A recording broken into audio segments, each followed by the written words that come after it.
tardes desde La Habana a todos los organizadores de este evento, 3CAM en Bolivia. Quiero agradecer la invitación. También enviar un saludo a los otros participantes y especialmente a todas aquellas personas que están siguiendo el evento desde internet, desde sus teléfonos móviles o desde cualquier otro artilugio informático que se los permita. En primer lugar, quiero disculparme por hablar desde la línea telefónica. Lamentablemente no puedo estar de cuerpo presente con ustedes, me está impedido salir de mi país. Y por otro lado, pues tampoco puedo acceder a una conexión a internet, precisamente por vivir en lo que yo llamo la isla de los desconectados, un país con los índices más bajos de conectividad a la web del hemisferio y también un país donde conectarse al ciberespacio, ser un internauta a tiempo completo o a tiempo parcial, implica hacer concesiones de corte político e ideológico.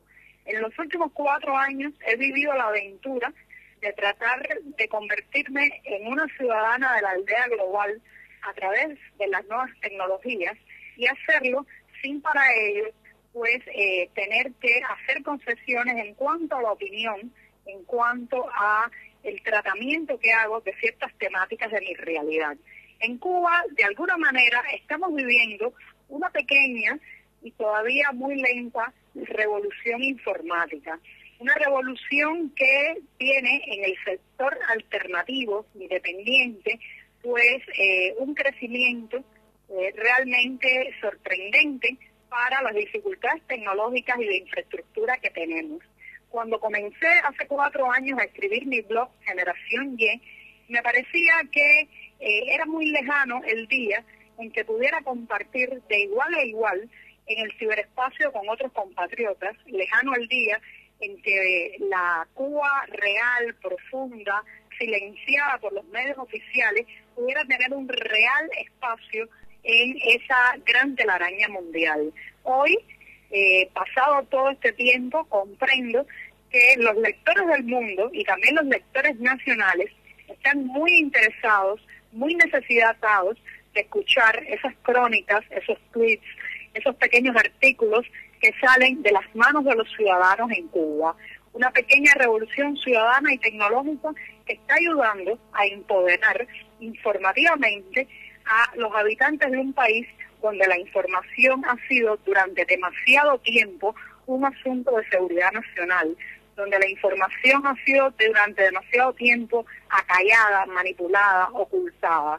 Internet, a pesar de esa baja conectividad, nos está ayudando a reencontrarnos con nosotros mismos, con pasajes de la historia nacional que fueron sencillamente escondidos, ocultados, borrados sencillamente de los libros de historia y que ahora regresan a través del anecdotario y del testimonio de bloggers que viven dentro y fuera de Cuba, pero que quieren también revisar el pasado y el presente.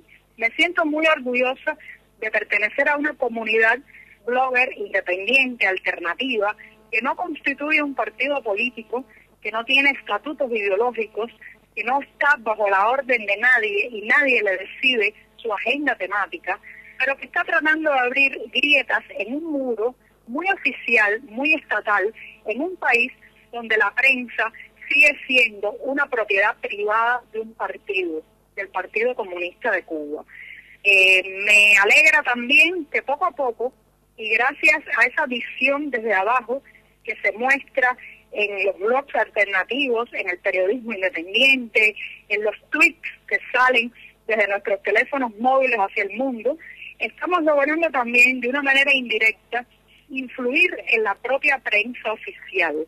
El propio periódico Granma, órgano oficial del Partido Comunista, ha tenido que aceptar en sus páginas una dosis de crítica, una dosis de realismo mayor al que era concebible hace una década, hace 5 años. Y yo creo que ese también es el resultado del accionar de las diminutas personas como yo, que se han hecho con la información, se han tomado la información por su mano y han decidido no callar en un país en que durante demasiado tiempo el silencio fue una garantía de supervivencia social. Soy muy optimista.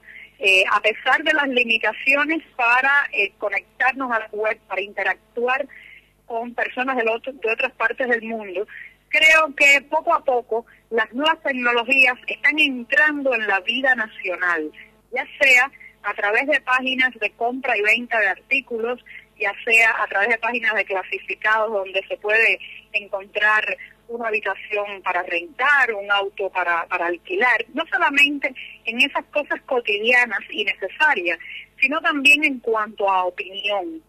Los cubanos estamos haciendo un ejercicio en la web, un ejercicio de ciudadanía, de opinión, encontrando nuestra voz, y eso me hace optimista porque creo que estamos practicando en la Cuba virtual lo que un día podremos aplicar en la Cuba real, ¿no? Incluso, aunque el gobierno también pues tiene su voz en el ciberespacio y ataca verbalmente y a veces con adjetivos muy fuertes a la parte alternativa de la blogósfera, a los que sencillamente no estamos bajo un paraguas institucional, pero también nos estamos obligando a un diálogo, y eso es muy importante en la realidad cubana de hoy. Estamos urgidos de un proceso de intercambio, de polémica, de sencillamente sentarnos a dialogar a manera nacional, con todas las voces incluidas en el país. Este no es un país monocromático, este es un país no solamente plural en su diversidad racial, sino también plural en su diversidad de ideas, de opiniones, de criterios. Y necesita un marco de respeto para expresarse. Ese marco de respeto, aún con las limitaciones, lo estamos encontrando en el ciberespacio. Recuerden, y es importante subrayar, que en Cuba, para alguien que tiene opiniones diferentes a las del gobierno, a las del partido en el poder, es prácticamente imposible abrir una publicación, crear quizás una emisora alternativa de radio, encontrarnos minutos en la televisión nacional. Por tanto, Internet no ha sido una elección en nuestro caso, ha sido la única posibilidad.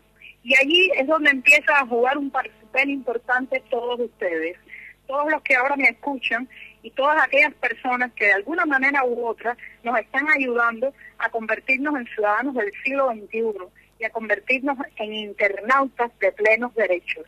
Gente, nosotros, los que de manera independiente, no institucional, estamos tratando de canalizar nuestra voz dentro de Cuba, hay una ética de la libertad, un deseo de utilizar esta infraestructura tecnológica para ayudar a que nuestro país sea un país donde nuestros hijos quieran quedarse a vivir. Esa balsa real hay que evitar que se convierta en una balsa virtual para escapar de la nación. Queremos que en Cuba todas aquellas personas que tienen proyectos, propuestas, soluciones, encuentren un medio, o sea, un escenario donde no esté penalizada la discrepancia para exponer esas soluciones. El Internet está de alguna manera sirviendo como intermediario, como escenario primario para escuchar todas esas voces. Cualquiera que se asome ahora a la blogósfera que con temática cubana encontrará todo tipo de tendencias, colores políticos, soluciones ideológicas, y eso es lo que queremos que vean de Cuba. Cuba no es un partido, Cuba no es un gobierno, Cuba no es un hombre en el poder. Somos todos nosotros preocupados, interesados por el futuro de nuestra nación y utilizando las nuevas tecnologías de alguna manera para convertir ese país en una Cuba real, concreta, en la que nuestros hijos se quieran quedar a vivir. Esas son mis palabras. Me encantaría que ahora me hicieran preguntas, pudieran observaciones, críticas, polémicas y sobre todo que nos ayuden a no ser como Robinson Crusoe en una isla abandonada, desconectada, fuera de todos los circuitos informativos. Así que muchas gracias y espero vuestras preguntas. Dos preguntas. ¿Quiénes quieren? Rapidísimo. Hola, Giovanni. Un gusto. Sí, hola, buenas tardes. Un gusto saludarte. Te habla Juan Pablo Rodríguez, un periodista boliviano. Quería consultarte qué problemas te acarreó tener tanto éxito con tu blog, si sentís el hostigamiento del gobierno cubano o si es que existe algún otro tipo de problema. Sí, Juan Pablo, te agradezco mucho la pregunta porque yo creo que mi vida se puede narrar de dos maneras diferentes, ¿no? Una, la ruta del dolor, la ruta de los problemas y las dificultades que me da expresarme en un país donde la expresión pues tiene un castigo tan alto, ¿no? Pero también hay una ruta, un camino de la gratificación personal, de precisamente pues caminar por las calles de mi ciudad, encontrar a muchos compatriotas que me leen, que me dicen frases muy lindas como sigue, resiste, continúa, de recibir cada día también la solidaridad de tantas personas en el mundo, ¿no? Sin embargo, aunque dada a elegir entre los dos caminos, entre las dos partes de mi vida, me quedaría sin duda con la parte de la felicidad y la gratificación personal, social y profesional, no puedo esconder que pago un alto costo por decir lo que pienso. Por ejemplo, no puedo viajar fuera de mi país. Tengo un pasaporte lleno de visas a prácticamente los 5 continentes y sin embargo el gobierno de mi país me impide abordar un avión, salir del país.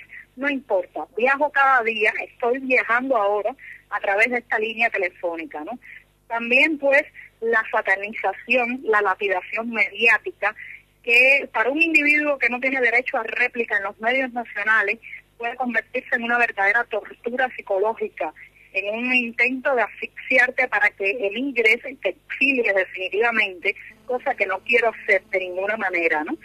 Y bueno, pues la vigilancia policial, la intervención de las líneas, la intimidación a mis amigos, los arrestos, los golpes, todo eso da un compendio bastante crítico de la situación de la expresión y de la libertad de la expresión en Cuba. Sin embargo, como te decía al principio, me quedo con la gratificación, con lo lindo que me ha pasado por tratar de comportarme como una mujer libre en un país lleno de jaulas, ¿eh? Joanny, te habla Maggie Talavera, también soy periodista y de Bolivia. Me gustaría mucho si pudieras comentar, es una pregunta más que todo política. Vos sabés que está ahorita en su auge como líder del Partido Comunista en Chile, una joven a la que muchos jóvenes también están siguiendo con este ideal de rebeldía, de seguir, de ser irreverente. Sin embargo, creo que mucha gente joven también ignora cuál es la realidad, por ejemplo, que vos estás pintando, que es la que vos vivís con muchos otros compatriotas tuyos en Cuba. ¿Qué le dirías vos a la gente joven que todavía cree en banderas, que hablan de una revolución, de un proceso, de un sistema comunista, a vos que te ha tocado vivir y que todavía estás viviendo en un régimen que sí aplica este sistema? Sí, bueno, yo me considero una persona que habita una utopía que no eligió, ¿no? Una utopía para la que nadie le pidió consentimiento, una utopía impuesta, la antiutopía prácticamente, ¿no? En Cuba, claro está, tenemos muchos vínculos con el pueblo chileno. En Cuba, pues, hubo muchos afilados políticos, personas que en los años 70 y 80, pues, se radicaron en nuestro país a partir de las condiciones políticas del suyo, y por eso hay muchos vínculos afectivos. De manera que sigo atentamente las noticias de lo que ocurre, veo las calles de Chile llenas de jóvenes protestando por temas que tienen que ver con la educación, pues con ciertas cuestiones ya del acceso a una instrucción pública, y el temor que tengo, en primer lugar, es que todo eso pueda, al final, derivar en una situación como la nuestra. Por ejemplo, a mí me encantaría poder ir a la calle, como esos jóvenes estudiantes, pero para protestar por el estado de la educación en Cuba, pero no puedo. En mi país nos han extirpado cerebralmente y prácticamente desde pequeños ese chip de la rebeldía, esa parte en que todo ciudadano debe saber que puede ir a la calle, hacer una protesta pacífica y lograr un resultado, ¿no? Soy una persona muy inconforme con el estado de la educación en mi país. Quisiera trasladarle eso también a los estudiantes chilenos. No nos tomen como bandera. No somos una bandera de la educación pública. Es una educación adoctrinada, muy ideologizada. Tengo un hijo de 16 años que pronto entrará a la universidad. Y mi gran pregunta es, ¿cómo podrá ser un profesional competente, independiente, con ideas propias, en medio de un sistema educativo con tanto culto a la personalidad, con tanta preeminencia del Partido Comunista, ¿no? Entonces, esos son mis temores. De todas formas, les digo y les repito que me encantaría que los jóvenes cubanos pudiéramos salir a la calle, protestar por lo que no nos gusta, lograr mover las cosas con eso y no ser tildados por otras fuerzas dentro del gobierno, por las fuerzas del poder, como anexionistas, injerencistas, marionetas de un imperio, sencillamente por decir nuestra inconformidad. De parte de todos te queremos agradecer que puedas compartir con nosotros toda tu visión y tu experiencia de vida como periodista digital desde un país que no tiene mucha apertura, para poder incentivar a los periodistas y comunicadores aquí en Bolivia que tienen todas las posibilidades en sus manos para que puedan utilizarlas como vos lo estás haciendo con tus restricciones. Te llamamos cualquier cosa más tarde para agradecerte de manera personal, ¿ya? Sí, muchas gracias a ustedes. Yo siempre trato de decir que soy una blogger a ciegas y una tuitera a tientas, ¿no? Por mi falta de conectividad a la web. Y quiero agradecer que ustedes hoy, en este momento, están haciendo de lazarillos para ayudar a guiarme en esa aldea global, para permitirme expresar mi voz respetuosamente, desde la diferencia, desde el intercambio de criterios, y sobre todo pues de lazarillos para otros cubanos que ahora mismo están pensando si cruzar la delgada línea entre opinar o no opinar. Así que muchas gracias. Muchas gracias, te llamamos. Chao, Giovanni. Chao.